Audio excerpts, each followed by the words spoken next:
परमात्मने नमः। दुख को दूर करने के लिए सबसे अच्छी दवा यही है कि उसका चिंतन छोड़ दिया जाए, क्योंकि चिंतन से वह सामने आता है और अधिकाधिक बढ़ता रहता है। तो प्रिय श्रोतागण, आज हम श्रीमद् भगवद गीता के द्वितीय अध्याय के 15वें श्लोक से अध्ययन आरंभ करते हैं। तो यहाँ भगवान ने इन सब को सहन करने से क्या लाभ होगा, इस जिज्ञासा पर कहते हैं, यम ही न व्यथयन्ते ते पुरुषम पुरुषर्षभ सम दुख सुखम धीरम सो अमृतत्वाय कल्पते। क्योंकि हे पुरुष श्रेष्ठ, दुख सुख को समान समझने वाले जिस धीर पुरुष को ये इंद्रिय और विषयों के संयोग व्याकुल नहीं करते, वह मोक्ष के योग्य होता है। यहाँ प्रश्न उठता है कि पुरुषर्षभ संबोधन का क्या भाव है। पुरुषों में जो अधिक शूरवीर एवं बलवान हो उसे पुरुषर्षभ कहते हैं। यहाँ अर्जुन को पुरुषर्षभ नाम से संबोधित करके भगवान ने यह भाव दिखलाया है कि तुम बड़े शूरवीर हो, सहनशीलता तुम्हारा स्वाभाविक गुण है, अतः तुम सहज ही में इन सब को सहन कर सकते हो। दूसरा प्रश्न यह कि सम दुख सुखम विशेषण का क्या भाव है।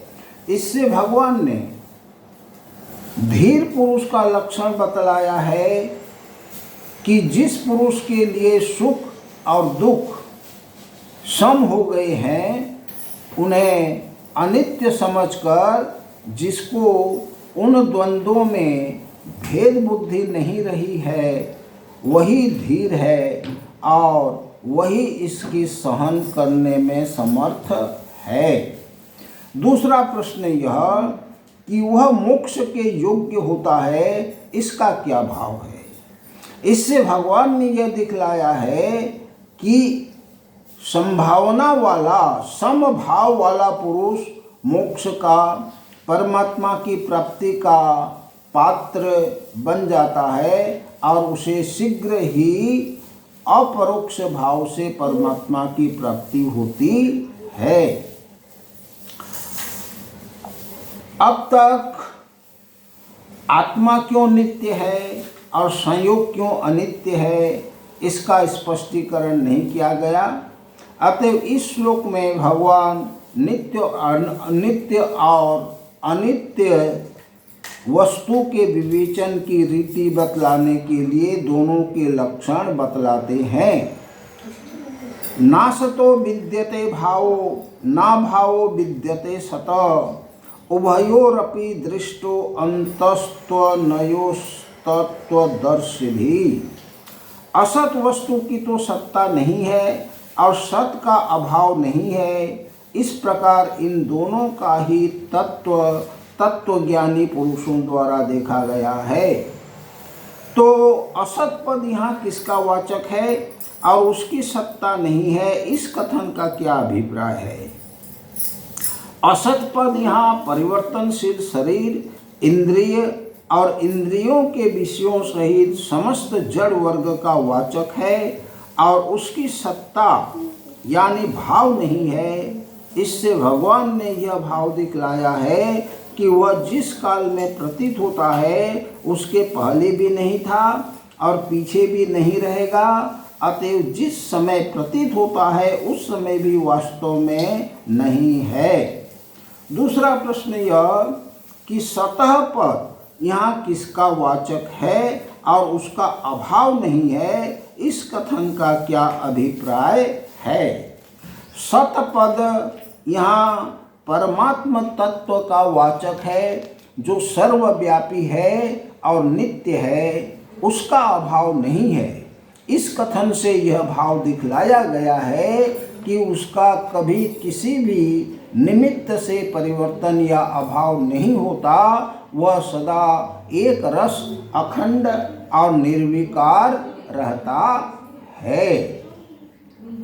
तो पूर्व श्लोक में जिस सत्य तत्व के लिए यह कहा गया है कि उसका अभाव नहीं है, वह सत्य तत्व क्या है, इस जिज्ञासा पर कहते हैं कि अविनाशी तु तद्विद्धि येन सर्वमिदं ततं विनाशं व्ययस्यास्य न कश्चित् कर्तुमर्हति।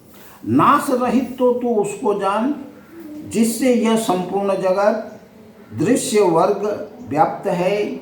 इस अविनाशी का विनाश करने में कोई भी समर्थ नहीं है। यहाँ प्रश्न यह कि इस अविनाशी का विनाश करने में कोई भी समर्थ नहीं है, इस कथन का क्या भाव है। इससे भगवान ने यह दिखलाया है कि आकाश से बादल के सदृश इस परम तत्व के द्वारा अन्य सब जड़ वर्ग व्याप्त होने के कारण उसमें से कोई भी इस परमात्म तत्व का नाश नहीं कर सकता। अतएव सदा सर्वदा विद्यमान रहने वाला होने से यही एकमात्र सत तत्व है। इस प्रकार सत तत्व की व्याख्या हो जाने के अनंतर पूर्वोक्त असत वस्तु क्या है, इस जिज्ञासा पर कहते हैं। अंतवंत इमे देहा नित्यस्युक्ता शरीरिण अनाशिनो अप्रमेयस्य तस्माद्युध्यस्व भारत। इस नाश रहित अप्रमेय नित्य स्वरूप जीवात्मा के ये सब शरीर नाशवान कहे गए हैं। इसलिए हे भरतवंशी अर्जुन, तू युद्ध कर। यहाँ प्रश्न उठता है कि देहा पद में बहुवचन का और शरीरिणा पद में एक वचन का प्रयोग किस लिए किया गया है। इस प्रयोग से भगवान ने यह दिखलाया है कि समस्त शरीर में एक ही आत्मा है। शरीरों के भेद से अज्ञान के कारण आत्मा में भेद प्रतीत होता है, वास्तव में भेद नहीं है। इसके बाद अगले श्लोकों में आत्मा को मरने या मारने वाला मानना अज्ञान है, इस पर उसका समाधान करते हैं। य एनं वेत्ति हन्तारं यश्चैनं मन्यते हतम् उभो तो न बीजानीतो नायम हन्ति न हन्यते। जो इस आत्मा को मारने वाला समझता है तथा जो इसको मरा मानता है, वे दोनों ही नहीं जानते, क्योंकि यह आत्मा वास्तव में न तो किसी को मारता है और न किसी के द्वारा मारा जाता है। प्रश्न यह उठता है कि यदि आत्मा न मरता है और न किसी को मारता है, तो मरने और मारने वाला फिर कौन है। इसका उत्तर है कि स्थूल शरीर से सूक्ष्म शरीर के वियोग को मरना कहते हैं। अतएव मरने वाला स्थूल शरीर है। इसी तरह मन बुद्धि के सहित जिस स्थूल शरीर की क्रिया से किसी दूसरे स्थूल शरीर के प्राणों का वियोग होता है, उसे मारने वाला कहते हैं। न जायते म्रियते वा कदाचिन्नायं भूत्वा भविता वा न भूय अजो नित्य शाश्वतो अयं पुराणो न हन्यते हन्यमाने शरीरे। यह आत्मा किसी काल में भी न तो जन्मता है और न मरता ही है, तथा न यह उत्पन्न होकर फिर होने वाला ही है, क्योंकि यह अजन्मा नित्य सनातन और पुरातन है। शरीर के मारे जाने पर भी यह नहीं मारा जाता। यहाँ प्रश्न उठता है कि उत्पत्ति आदि 6 विकार कौन से हैं। इसका उत्तर है उत्पत्ति जन्मना, अस्तित्व अर्थात उत्पन्न होकर सत्ता वाला होना, वृद्धि अर्थात बढ़ना, विपरिणाम अर्थात रूपांतर को प्राप्त होना अपक्ष अर्थात क्षय होना या घटना, और विनाश अर्थात मर जाना, ये 6 विकार हैं। वेदा विनाशिनम नित्यम य एनमजमव्ययम कथम स पुरुष पार्थ कम घातयति हन्ति कम। हे पृथा पुत्र अर्जुन, जो पुरुष इस आत्मा को नाश रहित, नित्य, अजन्मा और अव्यय जानता है, वह पुरुष कैसे किसको मरवाता है और कैसे किसको मारता है। तो इस श्लोक में भगवान के कथन का क्या अभिप्राय है? इसमें भगवान ने यह भाव दिखलाया है कि जो पुरुष आत्मस्वरूप को यथार्थ जान लेता है, जिसने इस तत्व का भली भांति अनुभव कर लिया है कि आत्मा अजन्मा, अविनाशी, अव्यय और नित्य है, वह कैसे किसको मारता है और कैसे किसको मरवाता है। वासांसि जीर्णानि यथा विहाय नवानि गृह्णाति नरोपराणि तथा शारीराणि विहाय जीर्णान्यन्यानि संयाति नवानि देहि। जैसे मनुष्य पुराने वस्त्रों को त्याग कर दूसरे नए वस्त्रों को ग्रहण करता है, वैसे ही जीवात्मा पुराने शरीरों को त्याग कर दूसरे नए शरीरों को प्राप्त होता है।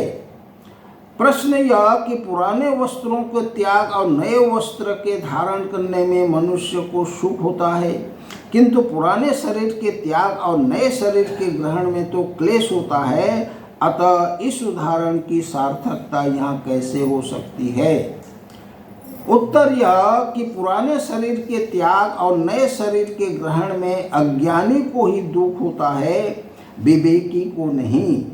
माता बालक के पुराने गंदे कपड़े उतारती है और नए पहनाती है तो वह रोता है, परंतु माता उसके रोने की परवाह न करके उसके हित के लिए कपड़े बदल ही देती है। इसी प्रकार भगवान भी जीव के हितार्थ उसके रोने की कुछ भी परवाह न करके उसके देह को बदल देते हैं। दूसरा प्रश्न यह कि भगवान ने यहाँ शरीरों के साथ जीर्णानि पद का प्रयोग किया है, परंतु यह कोई नियम नहीं है कि वृद्ध होने पर ही मनुष्य की मृत्यु हो। नई उम्र के जवान और बच्चे भी मरते देखे जाते हैं, इसलिए उदाहरण युक्ति संगत नहीं जचता। उत्तर यह कि यहाँ जीर्णानि पद से 80 या 100 वर्ष की आयु से तात्पर्य नहीं है। प्रारब्धवश युवा या बाल जिस किसी अवस्था में प्राणी मरता है वही उसकी आयु समझी जाती है, और आयु की समाप्ति का नाम ही जीर्णावस्था है। अतः यह उदाहरण सर्वथा युक्ति संगत है।